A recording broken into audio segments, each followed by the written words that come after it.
कैसी बातें करती हो शोभना? मिली हमारी बेटी है, उसकी खुशियों के बारे में सोचना हमारी जिम्मेदारी नहीं? और मेरी खुशी की कोई मायने नहीं। अगर मिली ने अपना पति खोया है तो मैंने भी अपना इकलौता बेटा खोया है। अब अपनी आखिरी खुशी अपना पोता नहीं खो सकती मैं, नहीं। शोभना, तुम बात समझने की कोशिश करो। क्या समझूं? कहिए ना, क्या समझूं? समझने की तो आपको जरूरत है। अगर ये शादी हुई तो मिली के साथ तेरा पोता भी चला जाएगा। ये नहीं होगा। माँ होकर माँ का दर्द नहीं समझ रही हो तुम। जहां माँ रहेगी बेटा तो वहीं रहेगा। मुझे समझा रहे हैं आप माँ का दर्द? उस माँ को जिसने अपने बेटे को अपने खून से सींचा, बड़ा किया और उसे खून में लथपथ उसे अपनी आंखों के सामने जाते भी देखा, हमेशा के लिए खो दिया है। फिर आप ही ने कहा हमारा अभी कहीं नहीं गया, अंश में ही समा गया है। तो उसी में अपने बेटे को ढूंढने की कोशिश करने लगी। जब वो मिल गया है तो आप कह रहे दोबारा उसे खो दूं? नहीं, हरगिज नहीं। जिसे तुम खोना कह रही हो अंश के लिए, वही पाना भी तो हो सकता है। उसे एक पिता मिलेगा शोभना, पिता, वो भी रजत जैसा, जो उससे बेहद प्यार करता है। बाप का यही प्यार अंश के लिए बहुत जरूरी है बीवी। लेकिन मेरे लिए अंश का होना बहुत जरूरी है। नहीं जी सकती हूँ मैं उसके बगैर, और वो मुझसे दूर कहीं नहीं जाएगा। बीवी,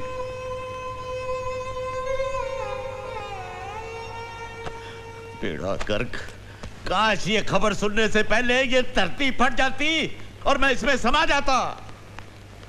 इस छोटे ने तो मेरी नाक काट डाली। क्यों जी, क्या किया है बलराज ने? जिस खानदान की मिसालें देते लोग नहीं थकते, अब उसी पर सारे थूकेंगे। पागल हो गया बलराज, पागल। ऐसा ना करो। तुम चुप रहो। अंग्रेजी के 4 अक्षर क्या पढ़ लिए, रिवायतों की उल्टी गंगा बहाने लग पड़ा।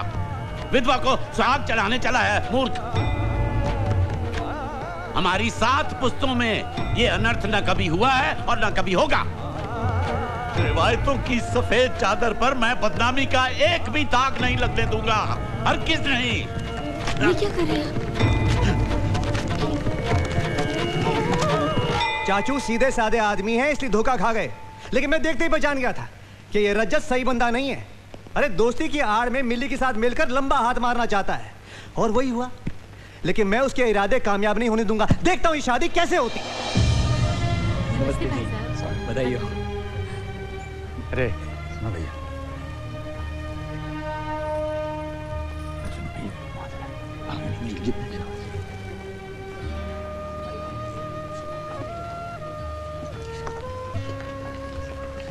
शुक्रिया। अरे बहुत बहुत शुक्रिया। ऐसा मत कहिए भाई साहब, ऐसा।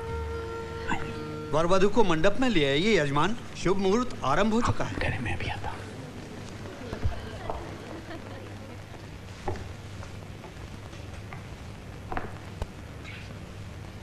चलो बेटे।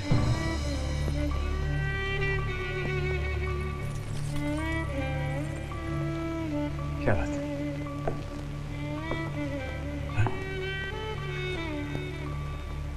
ये सोचकर मेरे कदम आगे ही नहीं बढ़ रहे पापा कि मेरा घर मुझसे छूटा जा रहा है। मैं अपने पापा को छोड़कर। बेटियों को तो माँ बाप का घर छोड़कर जाना ही पड़ता है, संसार का नियम ही है बेटा।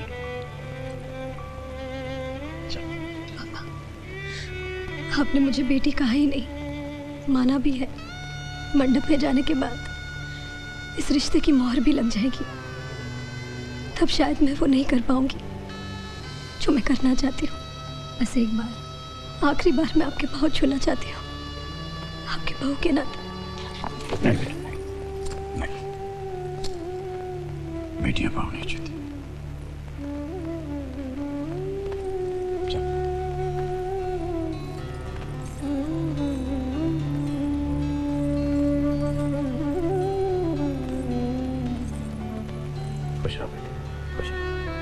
मैं तो इसे तुम्हारे पास नीचे ला रहा था। ये कहने से मैं खुद को नहीं रोक पा रहा।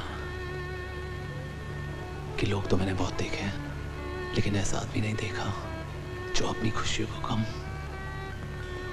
और दूसरों के गमों को ज्यादा महत्व दे, जो एक रिश्ता जोड़ने के लिए अपने तमाम रिश्ते तोड़ने को तैयार हो जाए। आशीर्वाद दीजिए कि मैं आप जैसा बन सकूं, आपकी बेटी को सब कुछ दूं जिसकी वो हकदार है।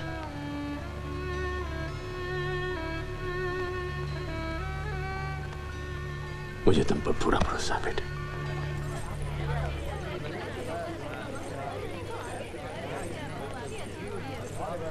आजा बेटा आजा। बंद करो ये तमाशा, ये शादी नहीं होगी। बड़े भैया मत कहो मुझे बड़े भैया, तू मेरा भाई हो ही नहीं सकता।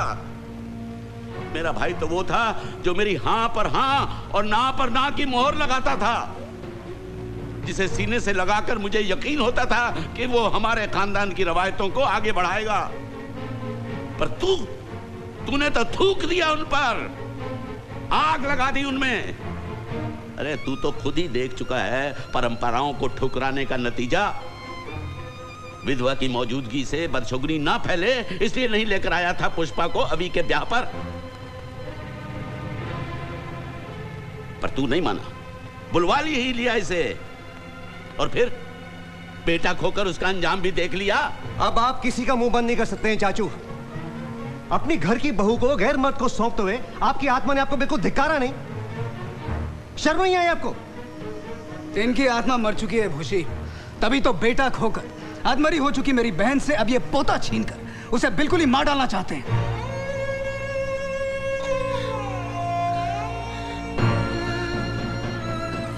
मामा प्लीज दीजिए, चलिए। वो लोग पापा को न जाने क्या क्या कह रहे हैं। Please mama please. वाह जिया जी वाह, अब आपके लिए वो पराई लड़की इतनी ज्यादा अपनी हो गई है कि उसकी खुशियों के नाम पर आप अपनी पत्नी की जान तक लेने पर उतारू हो गए। भगवान से डर छोटे, भगवान से डर। विधवा के दूजे ब्याह की बात सोचना भी पाप है, अनर्थ है, अधर्म है।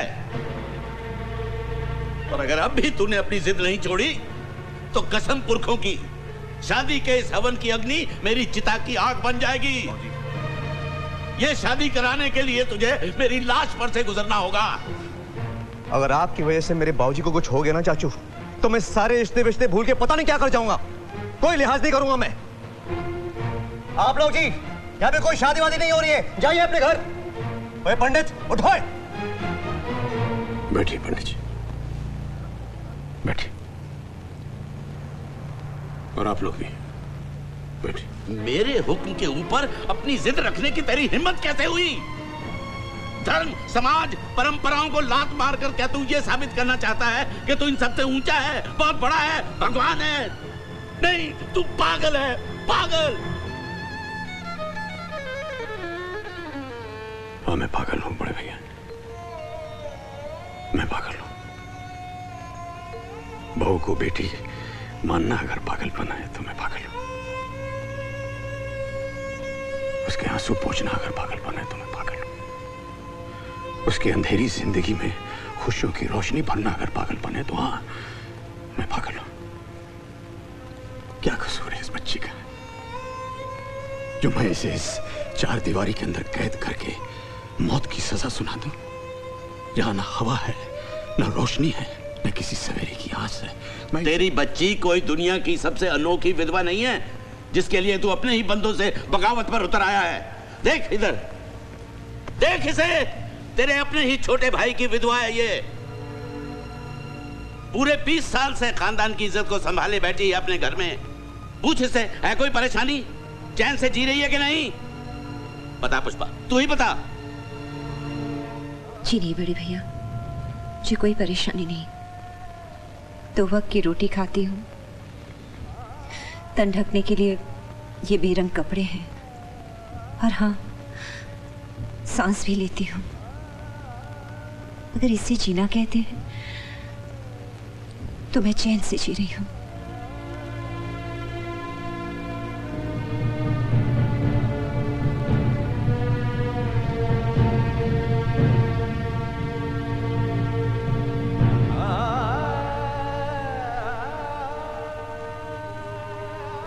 मुझे माफ कर दो पुष्पा। उस वक्त मैं चूक गया। विरोध करने के लिए मैं हिम्मत नहीं जुटा पाया, लेकिन आज मुझे कोई नहीं रोक सकता। न धर्म, न समाज, न रवायत, कोई नहीं। और कौन सा धर्म, कौन सा समाज, कौन सी रवायत? वो जो पति के मरने के बाद एक जीती जागती औरत को जिंदा लाश बना देती है, या वो जो उससे उसके जीने का हक ही छीन लेती है? लोग कहते हैं कि सती की प्रथा जो है वो बंद हो गई है। कहां बंद हुई है? वो तो आज भी जीवित है।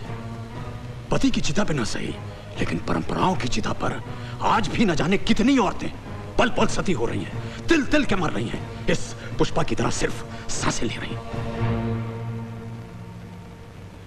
लेकिन मैं अपनी बेटी को सिर्फ सांसें लेने के लिए जिंदा नहीं रखूंगा। मैं उसे जिंदगी का वो आईना दूंगा जिसमें वो अपना एक नया चेहरा देख सके, जिसमें रंग हो, नूर हो, खुशियां हो। बड़े भाई साहब, बड़ी विनम्रता के साथ मैं आपसे कुछ कहना चाहूंगा। क्या ये ठीक है कि परंपराएं बनाने वाला इंसान ही परंपराओं की बलि चढ़ता रहे? परंपराएं जिए, इंसान मरता रहे। परंपराएं बड़ी, जिंदगी कुछ भी नहीं।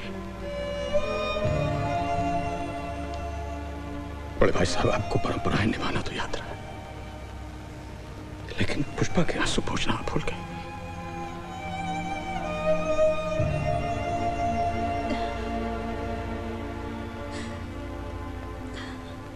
और एक सवाल मैं तुमसे भी पूछना चाहूंगा बीवी।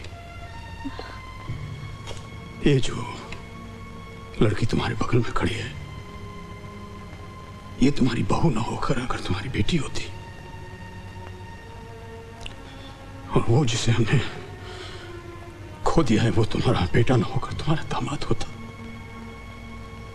तो क्या तब भी तुम अपनी बेटी के उजड़े हुए घर को बसता हुआ देखकर इसी तरह विरोध करती? उसके सूने माथे पर एक नई बिंदिया चमकते हुए देखकर एतराज करती? उसके बेटी के सर पर एक बाप के ममता के हाथों को नकार देती तुम? क्या करती तुम बीवी? मुझे माफ कर दीजिए। मैं स्वार्थी बन गई थी, खुदगर्ज बन गई थी। सच तो ये है, आप मिली के पिता बन गए, लेकिन मैं न इसकी माँ बन सकी, न आपकी पत्नी। आज जब इस तूफान में आपको सबसे ज्यादा जरूरत मेरी थी, मैंने आपको अकेला छोड़ दिया। भगवान भी मुझे माफ नहीं करेगा। यजमान, राहु काल आरंभ होने वाला है, जल्दी कीजिए। अरे नहीं पंडित जी, राहु काल तो तभी आकर चला गया जब मेरे जैसे पागल को अक्ल आ गई।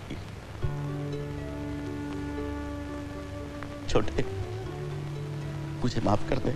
नहीं बड़े भैया, नहीं, मत कह मुझे बड़े भाई का। मैं इस लायक नहीं हूं। नहीं, मैं बड़ा नहीं, बड़ा तो तू है। आज तुझी से सीखा, जिंदगी बड़ी, परंपरा छोटी। परंपराओं की लकीरें जब धुंधली पड़ जाती हैं तो नई लकीरें खींचने से परहेज नहीं करना चाहिए।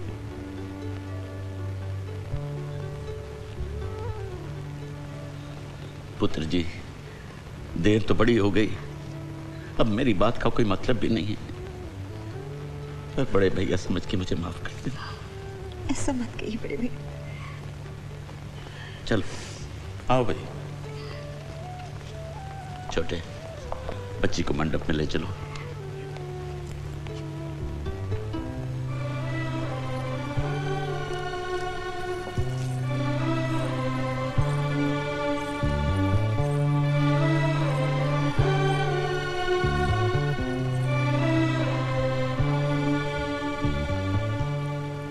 पंडित जी शुरू करो। ओम सहस्रशीर्षः पुरुषः सहस्राक्षः सहस्रपादः स भूमिगुं तस्त्रत्वा तत्तिष्ठत शशांगुलम। कन्यादान के लिए कन्या के माता पिता को बुलाइए। वही भाई साहब।